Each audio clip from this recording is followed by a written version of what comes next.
सोचता हूँ इस मुल्क में जमहूरियत कभी नहीं पनप सकेगी। फिर ख्याल आता है नहीं, वक्त के साथ साथ कितनी तब्दीलियां आ गई हैं। इस मुल्क में इतना कुछ हो गया लेकिन मार्शल लॉ ना लगा। इनसे कम इश्यूज को बहाना बनाकर माजी में तख्ते उलट दिए गए और 10-10 साल सब कुछ मुअत्तल रहा। अयूब खान दौर से पहले देखें तो मार्शल लॉ की वजह सियासी अफरा तफरी और गैर यकीनी सूरत हाल थी। रोज़ वजीर आज़म तब्दील हो रहे थे। एक ऐसा शख्स भी हुक्मरान था जो मुंह से अपनी बात ना समझा पाता था। अमरीकी सेक्रेटरी बुड़बुड़ाहट सुनकर बताती थी कि गवर्नर जनरल क्या कह रहे थे। जो बंदा बोल नहीं पाता था वो हाकिम था, जबकि अब ये हाल है कि इमरान खान के जाने की एक बड़ी वजह मेरे नज़दीक इनका मुसलसल और हर मौजू पर बोलना था। चले आप बोलें, लेकिन कितना बोलेंगे। एक स्टेज पाकिस्तानी सियासतदानों और हुक्मरानों पर आती है जब वो रोज़ ही खुद को सुर्खियों की जीनत बनता देखना चाहते हैं। हर चैनल इनकी खबर और सुर्खी से खबरनामा शुरू करें। खैर, बात हो रही थी कि कैसे माजी में आज के मुकाबले में इंतहाई मामूली बातों पर मार्शल लॉ लगे। भुट्टो साहब वाला मार्शल लॉ देखें कि इलेक्शन धांधली इल्जामात के बाद हंगामे हुए। इसके मुकाबले में जो पिछले माह तहरीक इंसाफ के वर्कर्स ने एहतजाज किया और इनके खिलाफ रियासती इदारे और मशीन इस्तेमाल की गई, वो देख लें। इस्लामाबाद डी चौक पर हर तरफ आग लगी हुई थी। ये सीन अगर 1990 की दहाई में होते तो अब तक गुलाम इसहाक खान या फारूक लगारी हुकूमतें तोड़ चुके होते। 2002 के बाद कोई वजीर आजम अपनी टर्म मुकम्मल ना कर सका, लेकिन असेंबली फिर भी चलती रही। जमाली गए तो शौकत अजीज आ गए, गिलानी गए तो राजा परवेज अशरफ, नवाज शरीफ गए तो शाहिद खाकान अब्बासी ने दौर मुकम्मल किया। इमरान खान भी सिलसिले को तोड़ ना सके और इन्हें भी जमाली, गिलानी, नवाज शरीफ की तरह बगैर मुद्दत पूरी किए घर जाना पड़ा। खैर, इमरान खान चाहते तो वो भी अपनी हुकूमत जारी रख सकते थे, लेकिन वो शाह महमूद कुरैशी या असद उमर या परवेज खटक को अपनी सीट पर बिठाने का हौसला नहीं रखते थे। लिहाजा हुकूमत छोड़ें, वो तो असेंबली से भी बाहर आ गए।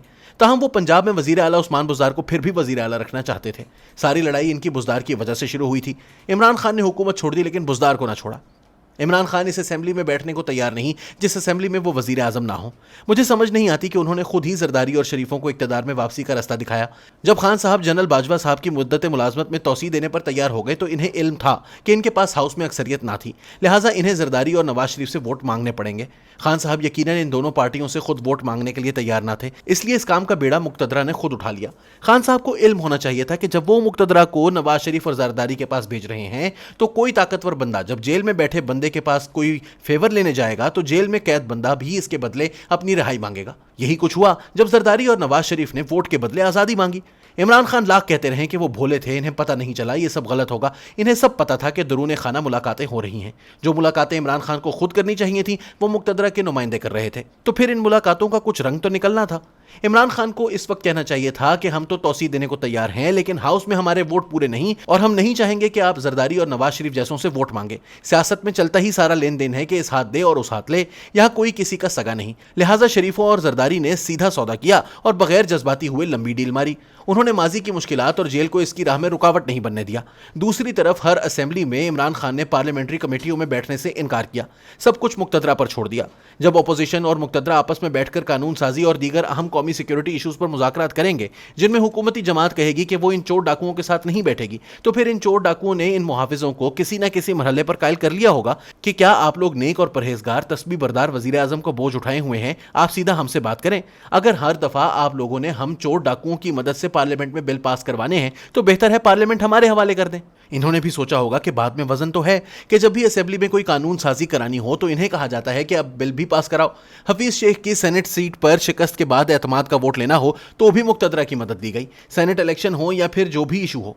इसलिए जब तहरीक अदम एतमाद पेश की गई तो हस्बे आदत फिर मुक्तदरा को कहा गया कि आप वही काम करें जो एक साल पहले किया था। पिछले साल एतमाद का वोट लेने में मदद की थी तो अब की दफा अदम एतमाद को नाकाम बनाना था। इमरान खान भूल गए थे कि इस एक साल में बहुत सा पानी पुलों के नीचे से बह गया था। इसमें कोई शक नहीं कि खान साहब ने अपनी हुकूमत ठेके पर दे रखी थी। जैसे कभी ये इल्ज़ाम नवाज शरीफ पर लगता था कि वो ठेके पर हुकूमत इसहाक डार को देकर खुद इब्ने बतूता की तरह पूरी दुनिया के सफ़र पर निकल गए थे। यूं नवाज शरीफ और इमरान खान उन हलकों को मुतासर ना कर सके जिनका ख्याल था कि वो मुल्क को ठीक कर देंगे। इसलिए आपको याद होगा कि जब नवाज शरीफ को निकाला गया तो वो भी काफ़ी अरसा हैरान होकर एक दूसरे से पूछते थे कि मुझे क्यों निकाला। इमरान खान भी मिली जुली बातें करते रहे कि इन्हें क्यों निकाला।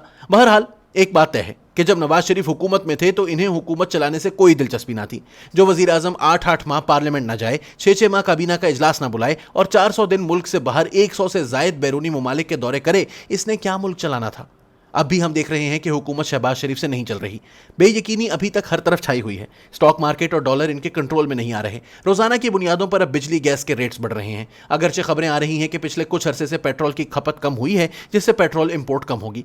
अभी यह भी बताया जा रहा है कि जुलाई में भी लोड शेडिंग रहेगी क्योंकि गैस की खरीदारी बहुत महंगी थी। جس پر بجلی کے پلانٹس چلنے تھے۔ اب ہمارے بجلی کے پلانٹس موجود ہیں جہاں ہماری کھپت سے زیادہ بجلی بن سکتی ہے، لیکن جان بوجھ کر بجلی پیدا نہیں کی جا رہی۔ ذرائع کے مطابق کابینہ کے ایک اجلاس میں انکشاف کیا گیا کہ اگر اس وقت سارے پلانٹ چلا کر بجلی بنائی جائے تو لوڈ شیڈنگ فوراً ختم ہو سکتی ہے۔